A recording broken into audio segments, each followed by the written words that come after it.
Sorry about that. I don't have any money to get iCloud storage, and the thing just goes out on me. I'm trying to do my best to delete everything I possibly can. But it's Satan, whatever. Lord Jesus. Okay, so back to where we were talking about. Okay, back to the genealogy, Jesus Christ. A genealogy of 42 generations, which is to bring forth Christ, like the 42 months in the Great Tribulation. We talked about that. We talked about the numbers, 3 groups of 14. I want to get back to the matter of the threefold seed again. I think that's where we left off before my thing just gave out. And that is the threefold seed of woman. We see that he is born of the Virgin Mary. No, he is the Son of Man, but he's born of a woman. And he's the fulfillment of the seed of Abraham in Genesis 12. In your seed, all the nations will be blessed. We see that in Galatians 3:16. He is the promised seed. The seed is Christ. To what? To bring in the good land, to be the good land, the all-inclusive spirit, which is the reality of the promised blessing to Abraham. Okay? And we also now see he also is the seed of David, the shoot of David, although David's descendants, at least seen here through the line of Solomon, which is now important. Solomon bringing in Jeconiah not enabled to inherit the throne. He's also considered in the captivity of Babylon. We will see that he is a generation that starts the captivity in Babylon. And let's see, after that, he's the son of Mary in Luke chapter 3,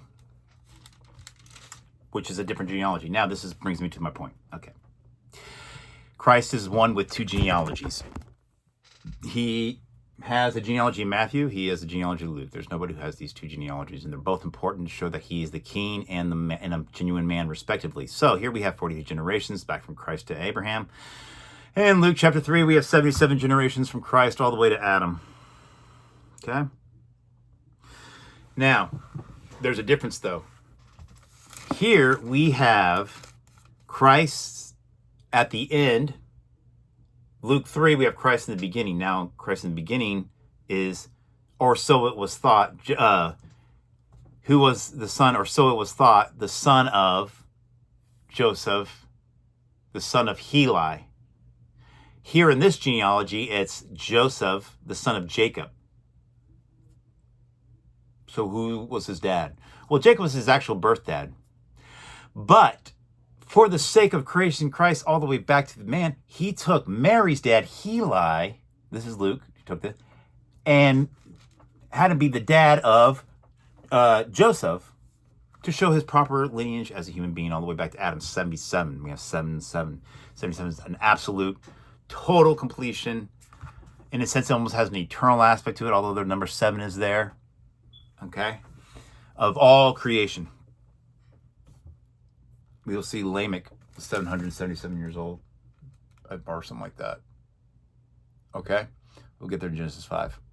But for here, we have this combination. Now, if you go to page 52, or I'm sorry, page 11 in your recovery version, if you got one of those from Bibles from America, you'll see the two genealogies and you'll see where they both combine.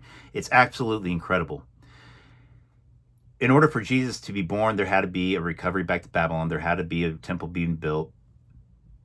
And Joseph and Mary, who knew each other in Nazareth, were brought here to Bethlehem. And Mary was the descendant of Heli, who was a descendant of what? Solomon? No, Nathan. Nathan was the other son of David.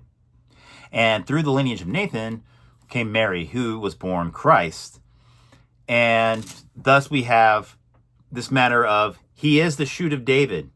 And he's not a descendant and blood lineage of Jeconiah. But because the descendants of Jeconiah, all right, were recognized by Israel, okay, by the Jews to be the king. Because of that, Lord Jesus, man, God is gracious. Let's find out. He still need to be recognized because the king's recognition has a lot to do with him being king. Well, here we are. So we're going to go ahead and just start with this genealogy. We went through the numbers. Let's go through the names. And we'll start with the first group of 14.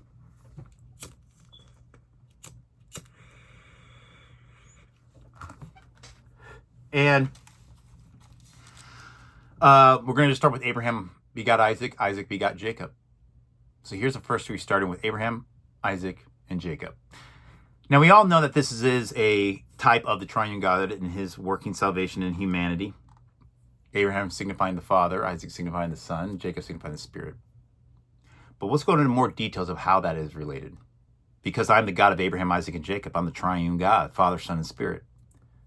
But it's also particularly in the matter of God and his relationship with man, and man and in his experience of being the promise to save. That's how the subject of Genesis is recovered is.